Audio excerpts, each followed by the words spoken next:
ნიუ-იორკის სააპელაციო სასამართლომ გააუქმა $500 მილიონი ჯარიმა, რომელიც ამერიკის პრეზიდენტს დონალდ ტრამპს თაღლითობის საქმეზე ჰქონდა დაკისრებული. ტრამპმა სააპელაციო სასამართლოს გადაწყვეტილება სრულად გამარჯვებულად შეაფასა. მას ბრალადებოდა თავისი კომპანიის უძრავი ქონების ღირებულების ხელოვნურად გაზრდა, რათა ბანკებიდან ხელსაყრელი პირობებით სესხი აიღო.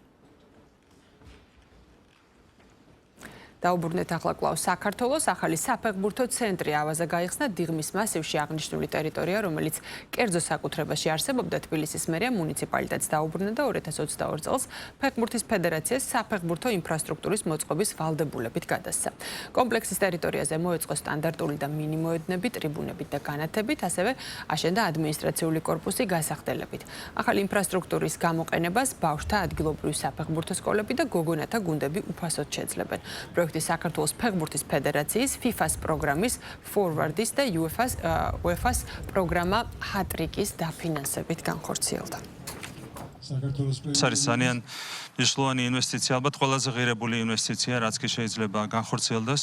ეს არ არის ინვესტიცია მხოლოდ მაღალი მიღწევების სპორტში, ეს არის ინვესტიცია ჯანსაღი ცხოვრების წესის დამკვიდრებაში. ქვეყნის მასშტაბით შეიქმნება მსგავსი ტიპის ინფრასტრუქტურა ზუსტად ამ კვირაში ხელი მოეწერა მთავრობის განკარგულებებს, რომლებიც ითვალისწინებს რამდენიმე ათეული ასეთი საფეხბურთო ცენტრის შექმნას მთელი ქვეყნის მასშტაბით ჩვენს რეგიონებში, ასევე ფედერაციის პრეზიდენტმა აღნიშნა ახალი სტადიონის შესახებ, რაც იქნება ასევე ახალი ფურცელი ქართული ფეხბურთის განვითარების ისტორიაში და რა თქმა უნდა ეს პროექტიც წარმატებით განხორციელდება. მულტიფუნქციური სპორტული ცენტრები, ყველა მიმართულებით გვაქვს ამბიციური გეგმები და დარწმუნებული ვართ, რომ მომავალში ქართული ფეხბურთი, ისე როგორც ზოგადად ქართული სპორტი კიდევ უფრო დიდ წარმატებებს მიაღწევს. არასოდეს დამოუკიდებელი საქართველოს ისტორიაში ამდენი აღშენებლობა სპორტული ინფრასტრუქტურის არ განხორციელებულა და ეს მხოლოდ დასაწყისია. პრემიერმა ისაუბრა, რომ ეს მხოლოდ დასაწყისია და ძალიან ბევრი მოედანი და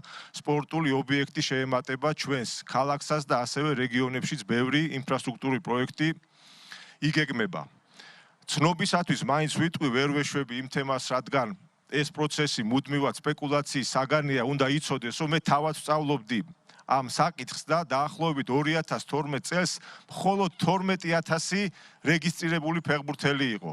და კითხვა მარტივად შეიძლება დასვას საზოგადოებამ, რომ დღეს რამდენი არის და დაახლოებით როგორც ლევანმა მომაწოდა ინფორმაცია 50,000 არის. 4ჯერ და 5ჯერ მეტი ადამიანი არის ჩართული დღეს ფეხბურთში და ფეხბურთს თამაშობს და უამრავი ბავშვი და ეს მხოლოდ დასაწყისია იმ ინფრასტრუქტურას, რომელსაც ჩვენ გეგმავთ, კიდევ უფრო გაორმაგდება და გაათმაგდება მსურველების რაოდენობა. ძალიან ცუდი და მავნებლური პრაქტიკა იყო, როდესაც ხდებოდა გასხვისება სპორტული მოედნების, რეკრეაციული არეალების იმისთვის, რომ იქ სამშენებლო სამუშაოები ეწარმოებინათ და პირდაპირ ვიტყვი, ხა არ მინდა ვიღაცამ ტრაბახი ჩამითვალოს, მაგრამ ეს არის სიმართლე, რეალობა, რომ არა ჩვენ შეიძლება აქ რამდენიმე სართულიანი კორპუსები ყოფილიყო აშენებული. ჩვენ მოვახერხეთ ის, რომ პირველ რიგში აღნიშნული ტერიტორია დაუბრუნეთ მუნიციპალიტეტს და შემდეგ ფეხბურთის ფედერაციასთან ერთად განვახორციელეთ ეს შესანიშნავი პროექტი. ხედავთ, როგორ კეთილმოწყობილია ყველაფერი და არის ფიქრობთ, რომ ამაზე გავჩერდებით. პირიქით ვაგრძელებთ და ბევრი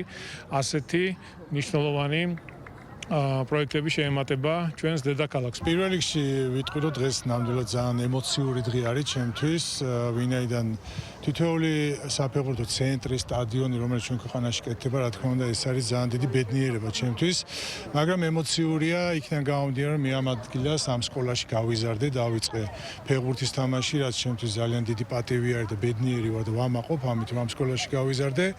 და ძალიან მიხარია, რომ დღეს ჩვენ ეს ამ სახით უკვე შესაძლებლობას ვაძლევთ ახალგაზრდა თაობებს, რომ იგივე გზაზე დადგნენ, ითამაშონ ფეხბურთი.